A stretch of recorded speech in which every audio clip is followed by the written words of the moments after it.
Good morning, everyone. We're very fortunate today to spend some time with Dr. Alexa Canady. She's a pediatric neurosurgeon who has served in our community and in the Detroit, Michigan area and Ann Arbor, Michigan, go blue. And I am Jason Folan, the Chief Medical Officer for Children's Services for Ascension, Florida.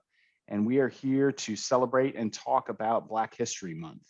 So Dr. Canady, good morning. Thank you so much for spending some time with us today. Happy to do so. Great.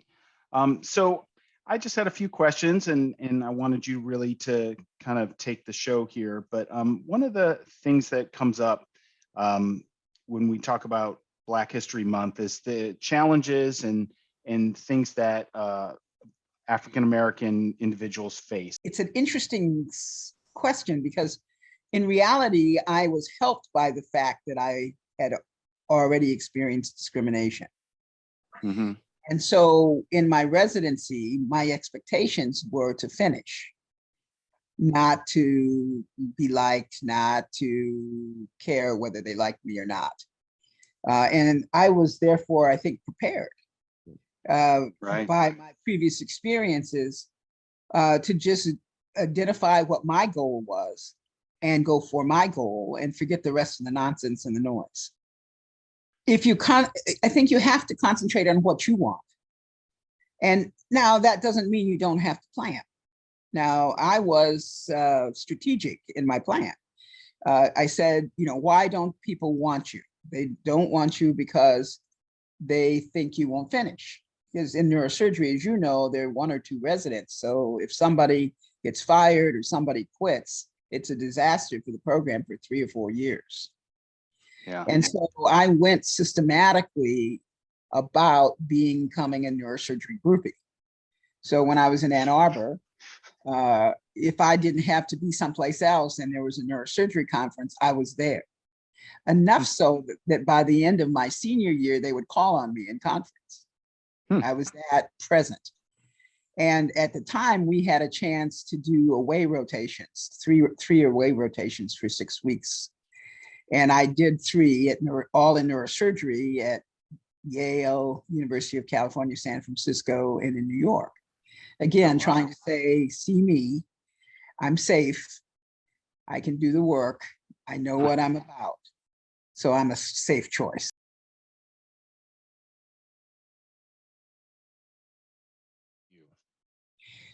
Well, it means to me that we haven't made it, that Black history is still unknown to a large extent. I mean, one of the interesting things even to me, and my mother was very good about trying to teach us things, is how many accomplishments that people made that you never heard of.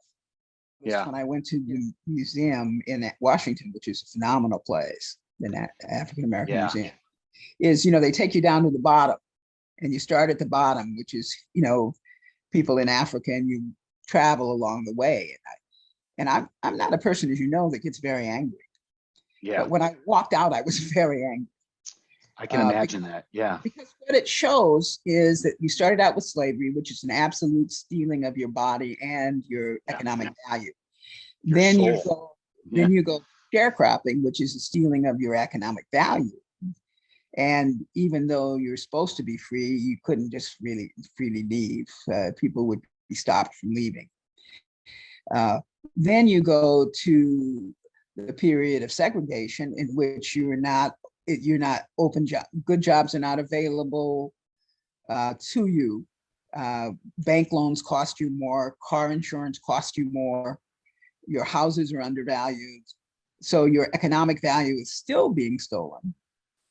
And then you go to what I call the incarceration era, in which you had mass incarceration. It's amazing to me how suddenly addiction became a disease when the young white kids got involved. Before that, it was, the crime. But the effect of that people don't think about, which is if you're a felon, you have difficulty getting legitimate jobs.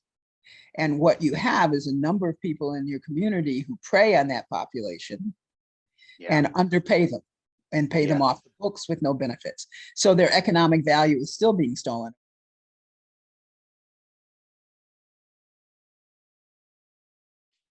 Well, yeah, I mean, some of it's undercover, some of it's not. I mean, my greeting in Minnesota from the ex-chairman, who was then the provost, was, I guess you must be our new equal opportunity package. Mhm.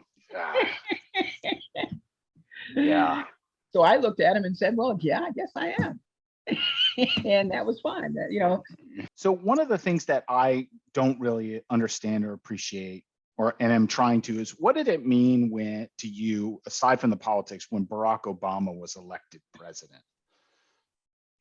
it was massive. It was Yeah. massive. And I wasn't really quite prepared for my emotional response to it. Hmm.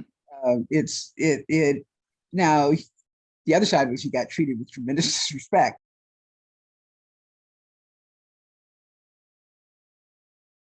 So, I mean, being first is an indictment of the system, Yeah. not a celebration, because the people who were first, we need to understand this, are not smarter and brighter than the people who came before them that couldn't be first.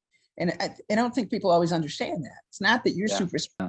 I think the next thing is to have economic justice, that people really have full access to jobs, that if you look across, that you can get promoted on merit, that you can have access to capital.